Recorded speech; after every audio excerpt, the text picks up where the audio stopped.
Okay, I'm going to start my one. Hello everyone, my name is Mandeep Kaulakan and I am the Hub Rights Officer for the Midlands Hub, which is based at the University of Leicester for the Unlocking Our Sound Heritage project. And my role involves actually getting the recordings online. And in order to do this, each recording that we want to get online has to go through a rights clearance process. So what I'm aiming to cover in this short session is to give you an overview of how this project approached the rights clearance process and to give you an idea of the things to consider when you're looking to do rights clearance for sound recordings in your own collections. So the rights clearance process is in essentially two parts. The first one is looking at the intellectual property copyright, and then we start the process of doing the rights clearance, so contacting rights holders. And then once we've gained permissions from the rights holders, we move on to the second part, which is around data protection and a sensitivity review. So this is our rights clearance process in more detail. So the first thing what we're going to be doing is that we conduct a rights audit, and after this we will be looking for the rights holders, what we and the British Library call a diligent search. Then we move on to contacting the rights holders and hopefully gaining their permission to put their recordings online. After this, we do a sensitivity review of cleared recordings, and then the final part is about quality checking and hopefully providing access to really interesting recordings. So the first part of the process that we did as part of the Unlocking Our Sound Heritage project was the rights audit. Now this involved appraising the recordings to assess what rights are in the recordings and how you're going to approach the rights clearance process. So these are a couple of questions that you might want to ask of your own collections. So how are you intending to use the recordings? Are they going online? And where are they going online? Are you going to require some sort of, say, Creative Commons license? Are there any legal considerations? It might be worth talking to the legal department of your organisation. Is there any paperwork associated with the recordings? And do you have any other documentation? Then you can start looking at which potential rights could there be in the recordings and who might be the rights holders. And also looking at the recordings themselves. They might contain information about the rights holders.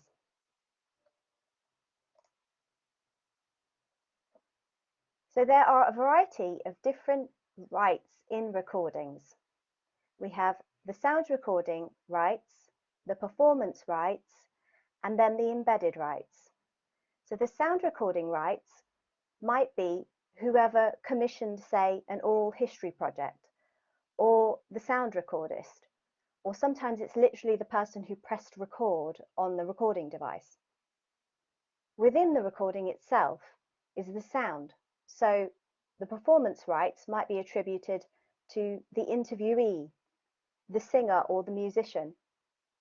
And then alongside the performance rights, there are embedded rights. So the performance right might cover the sound of somebody's voice, but the words that they say would be the embedded literary rights. So it's worth considering that there are different layers of rights within a single recording. So you might have, say, 10 recordings to clear, but within them might be 30 different rights. So most of the recordings that we've been aiming to get online as part of this project have been oral history interviews conducted in the 80s and the 90s. So in this case, the sound recording rights holder would be the funding body or perhaps the local authority, and the performance rights would be attributed to the interviewer and the interviewee. and then they each have embedded literary rights in the words that they say on the recording.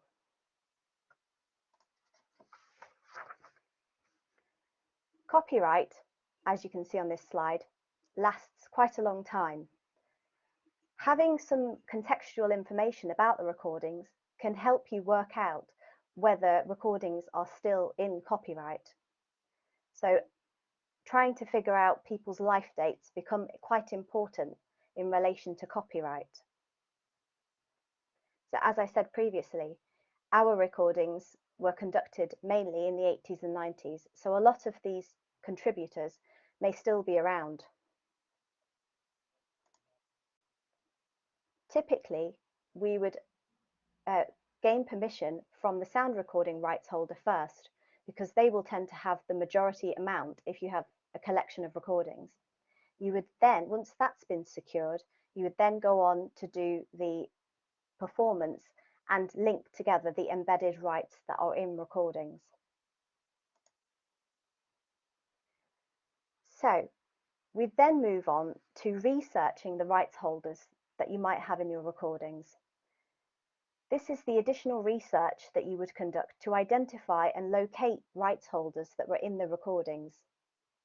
You might need to conduct a search if your documentation is old and out of date, so they might have addresses that no longer apply.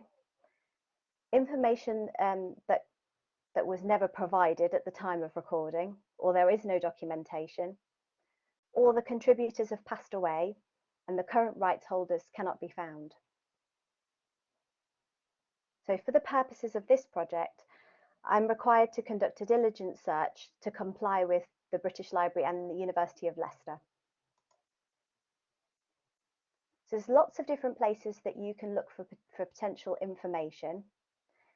Obviously, if you have the paperwork in front of you, you can have a look. Sometimes they give information about the transfer of rights, dates of birth, so you can work out your life dates. Addresses can be checked against the land registry to see if the property has been sold. You can use a lot of online tools such as Ancestry, the electoral roll. Even a simple Google search can yield some good results. Looking at news, obituaries, potentially archives and libraries. The Intellectual Property Office has guidelines for conducting a proper diligent search in the event of Orphan Works status, and that's when you can't locate the rights holders in the recording. All of this information is kept together in a spreadsheet so that it can be easily referred to at a later date. So, in the process of doing the diligent search, if I have found the copyright holder, then I can attempt to make contact with them, send them a permission form, and hopefully get permission to put the recordings online. If I can't find the rights holder, then potentially this recording becomes an orphan work. Now, previously, there was an EU directive on the permitted use of orphan works, but since Brexit, this has changed. So we no longer have access to the Orphan Works register. There is a UK Orphan Works licence scheme, but there are costs involved. So from the point of view of our project, we decided to do a risk-based approach and manage the risk through a very thorough, rigorous process of reviewing and sensitivity reviewing. You might also have a process in your own organisations to follow, or you might just avoid putting Orphan Works online or limiting their access by keeping them on site instead.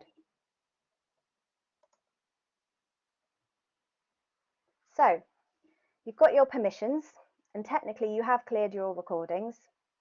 The next part of the process is, which is specific to the Unlocking Our Sound Heritage project, is the sensitivity review process.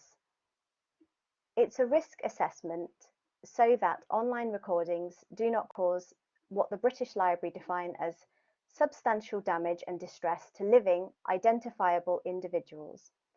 It's a piece of documentation that I must submit to the British Library for every single recording. And it also covers compliance with data protection UK GDPR.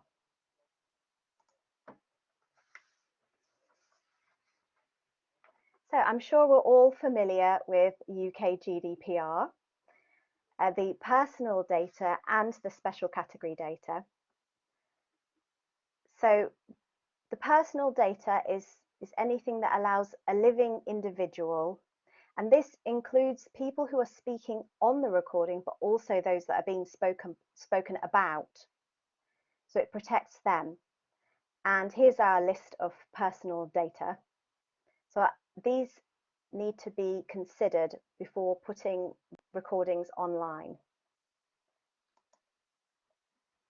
In addition to this is a list of sensitivity flags that the British Library have compiled, which takes into account the special category data items and has some extra ones too that we must take into consideration. And these also refer to within the recording, people who are talking and people who are being spoken about. So, as you might imagine, oral history interviews contain almost every kind of sensitivity flag, special category data there might be. But what we need to do is assess the recordings to see how much potential substantial damage and distress they could cause. Sensitive data does not prevent a recording from going online. We can either assess them and decide to keep them on-site access only, or we can redact or mute sensitive information in access copies, or prevent them from being widely accessed.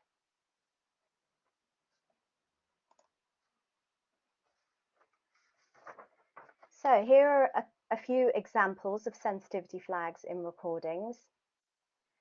I find the medical and health related flag comes up quite a lot because in some of these recordings, people, to warm up the interviewee, they ask a question about their family, and then people start talking about their family, and sometimes they start talking about their family's health, medical conditions.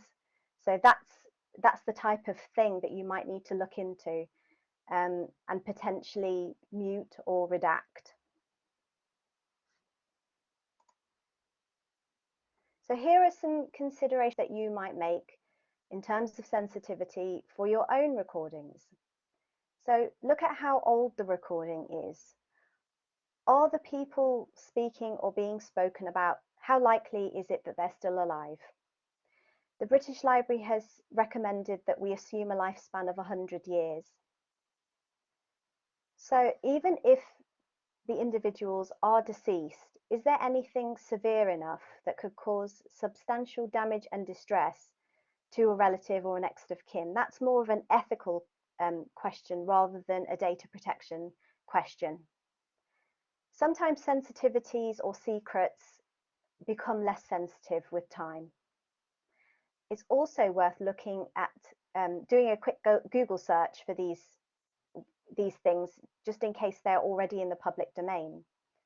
But the key question is always, was the information shared in confidence? Do they say, I don't want people to know this, or this is a secret, or this is off the record?